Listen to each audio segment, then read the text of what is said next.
नमस्कार, सुप्रभात news MP के संध्या समाचार में आपका स्वागत है। खबर को शुरू करने से पहले आप सभी से निवेदन है कि इस वीडियो को लाइक करके चैनल को सब्सक्राइब जरूर करें। तो चलिए शुरू करते हैं आज शाम की मुख्य खबरें। कल होगा सामूहिक सूर्य नमस्कार। मुख्य समारोह में शामिल होंगे मुख्यमंत्री शिवराज सिंह। स्वामी विवेकानंद के जन्मदिवस 12 जनवरी को युवा दिवस के रूप में मनाया जाता है। इस दिन देश भर में सामूहिक सूर्य नमस्कार के कार्यक्रम आयोजित किए जाते हैं।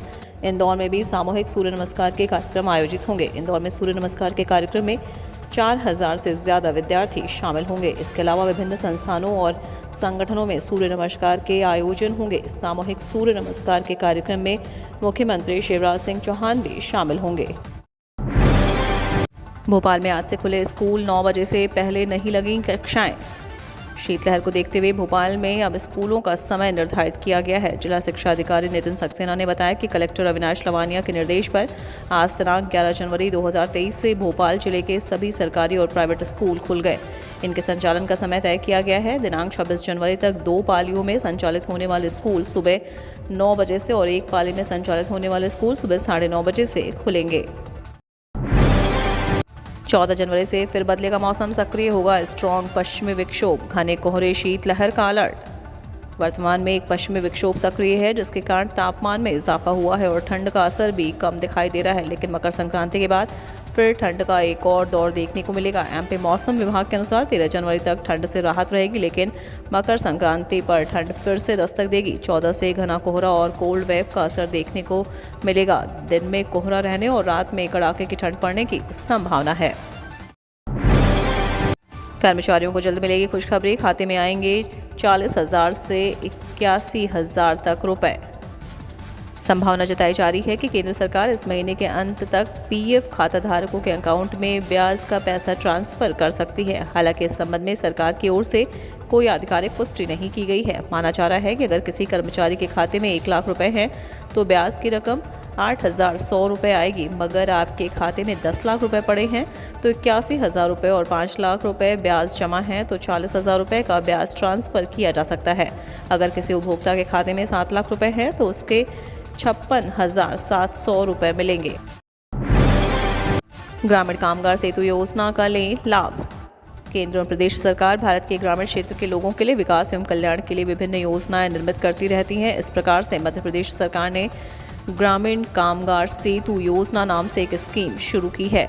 इस योजना के अंतर्गत गांव में रहने वाले प्रवासी श्रमिक, रेहड़ी चालक, फेरी वाले, रिक्शा चलाने वाले इत्यादि को लाभार्थी बनाया जाएगा। प्रदेश सरकार द्वारा शुरू की गई ग्रामीण कामगार सेतु योजना के माध्यम से ऐसे लोगों को अपने खुद का व्यवसाय करने के लिए 10,000 रुपये का लोन दिया जाएगा। एमपी सरकार ने जुलाई 2020 में प्रदेश की ग्रामीण जनता को लाभ देने के लिए इस योजना को शुरू किया था। इस प्रकार से ये सभी वंचित समुदाय के लोग अपना व्यवसाय शुरू करके दैनिक जीवन के लिए पैसे जुटा सकेंगे। 6084 सरकारी स्कूलों के मेंटेनेंस के लिए 150 करोड़ से ज्यादा की स्वीकृति। स्कूल शिक्षा विभाग मंत्रालय मध्य प्रदेश शासन के अंतर्गत राज्य शिक्षा केंद्र द्वारा मध्य प्रदेश के 6084 सरकारी स्कूलों के मेंटेनेंस के लिए 150 करोड़ से ज्यादा के बजट की स्वीकृति जारी कर दी गई है। संचालक राज्य शिक्षा केंद्र द्वारा पत्र क्रमांक 150 से दिनांक 9 जनवरी 2023 के माध्यम से मध्य प्रदेश के समस्त कलेक्टर सह जिला मिशन संचालक को बताया गया है कि वर्ष 2022-23 में राज्य योजना के अंतर्गत नई विभागीय परिसंपत्तियों का संधारण में बजट आवंटन प्राप्त हुआ है, जिसके उपयोग हेतु वित्त विभाग द्वारा 3 जून 2022 को दिशा निर्देश जारी किए गए थे, जिसके अंतर्गत समस्त जन शिक्षा केंद्रों से 2 शालाओं में रिपेयरिंग एंड मेंटेनेंस के लिए वित्तीय स्वीकृति जारी की गई है। इंदौर और जबलपुर के बीच चलेगी मध्य प्रदेश में पहली वंदे भारत एक्सप्रेस। प्रदेश में पहली वंदे भारत एक्सप्रेस इंदौर से जबलपुर के बीच फरवरी के अंत तक चलेगी। आधुनिक सुविधाओं वाली यह ट्रेन भोपाल के रास्ते से गुजरेगी। उक्त ट्रेन को चलाने के लिए रतलाम व जबलपुर रेल मंडल ने तैयारी शुरू कर दी है। इसके चलने से इंदौर जबलपुर के अलावा भोपाल के लोगों को फायदा होगा। राजधानी के लोग कम समय में इन दोनों प्रमुख शहरों तक आना जाना कर सकेंगे। प्रधानमंत्री नरेंद्र मोदी ने कहा कि मध्य प्रदेश अजब गजब और सजग है। प्रधानमंत्री नरेंद्र मोदी ने वर्चुअल संबोधन के साथ इंदौर में ग्लोबल इन्वेस्टर समिट का शुभारंभ किया। उन्होंने कहा कि विकसित भारत हर भारतीय का संकल्प है। आस्था से आध्यात्म तक मध्य प्रदेश अजब गजब और सजग है।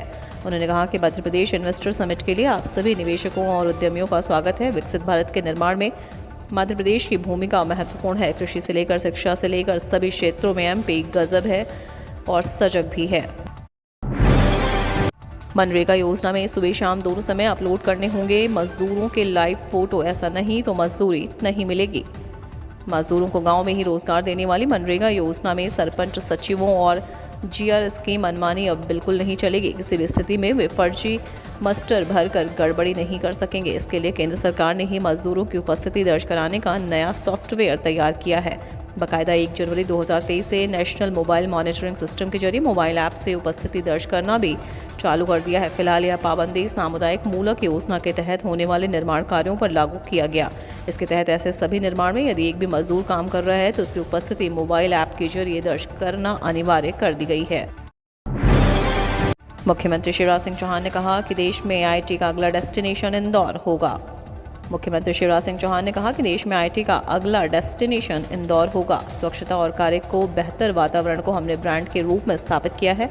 उद्योग और निवेश की सुगम प्रक्रियाएं, सहयोगी और उत्साहवर्धक व्यवहार तथा बेहतर कनेक्टिविटी व पर्याप्त इंफ्रास्ट्रक्चर सभी क्षेत्रों में निवेश के लिए प्रदेश को उपयुक्त बनाता है। मुख्यमंत्री चौहान ने ग्लोबल इन्वेस्टर समिट से पहले उद्योगपतियों और निवेशकों से 1-to-1 चर्चा में ये बात कही।